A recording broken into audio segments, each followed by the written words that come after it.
ওর এই সুন্দর চেহারাটা টেনে খেয়ে ফেলবে মানুষজন, তাই না? এটাই তোর ভয় ছিল। ও পুলিশের গাড়িতে গ্রেফতার হয়ে আসতো, তো ও এটা কি লজিক দেখাইলো? রেপ করলে যেরকম শাস্তি হওয়া উচিত, পরকীয়া করলেও সেম শাস্তি হওয়া উচিত। আমি চাই যে সরকার এমন একটা উদাহরণ সেট করুক, কারণ আমাদের দেশে কিন্তু প্রচুর পরকীয়া এরকম প্রতিনিয়ত কিন্তু এরকম অকারেন্স হচ্ছে। আলভির বিষয়টা এখন আসছে, কিন্তু কালকে আরেকটা আলভি এরকম করবে।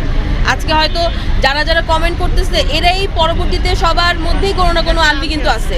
প্রত্যেকটা পুরুষ মানুষ বলেন, ইভেন প্রত্যেকটা মেয়ে মানুষ, অনেক মেয়ে মানুষও কিন্তু পরকীয়া করে। আমরা শুধুমাত্র যে এখানে আমরা জেন্ডার আলাদা করতে চাচ্ছি না, আমি জাস্ট এটাই বলবো যে এমনভাবেই শাস্তিটা হোক, নেক্সট টাইম যেন কেউ এরকম স্টেপ নিতে 10 বার চিন্তা করে যে না, শাস্তি তো হবে। রেপ করলে যেরকম শাস্তি হওয়া উচিত, পরকীয়া করলেও সেম শাস্তি হওয়া উচিত। যখনই এরকম কোনো ইনসিডেন্ট হইতো, ইকরার সামনে যখন আসতো, ও তো আমাদের সাথে শেয়ার করতো, তো সব তো আমরা জানতাম।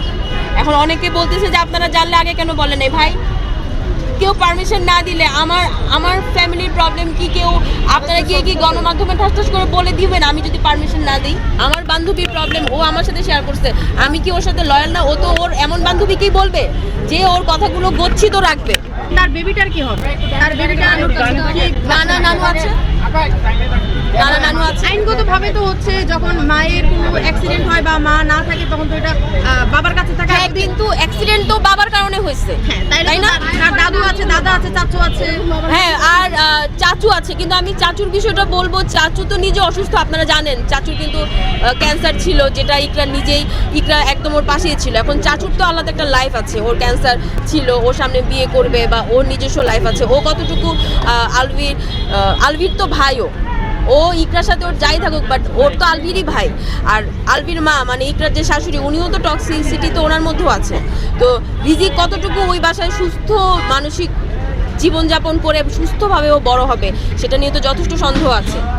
আর ইকরার মা বাবার তো ইকরা ছাড়া আর কেউ ছিল না। ইকরার কোনো ভাই বোন নাই, কিচ্ছু নেই। আপনারা জানবেন, ইকরার শুধু কাজিনরা ছিল আর ওর ফ্রেন্ডরা ছিল। ইকরার কিন্তু বাবা মার আর কোনো সন্তান নাই। ইকরা অনেক কষ্টের সন্তান। ইকরার বাচ্চাটাকে ওর মা বাবার কাছেই তো দেওয়া উচিত না?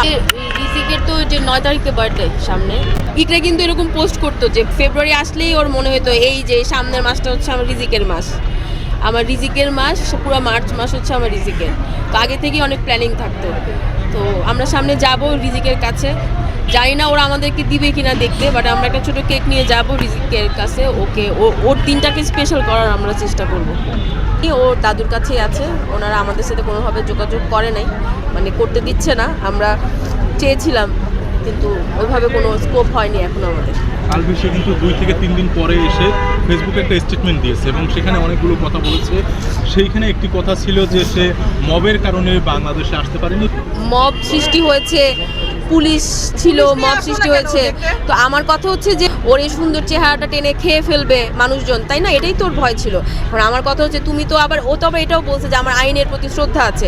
আইনের শ্রদ্ধা দেখায় তুমি পুলিশের সামনে বলতা যে আমি সারেন্ডার করলাম, আপনারা আমাকে হেফাজতে নেন, আমি আপনাদের গাড়িতে করে আমি আমার বউটাকে দেখতে যাবো। আমাদেরকে ফোন করতো, বলতো যে তোমরা আমার বউটাকে এখনই দাফন করো না, আমি আসতেছি।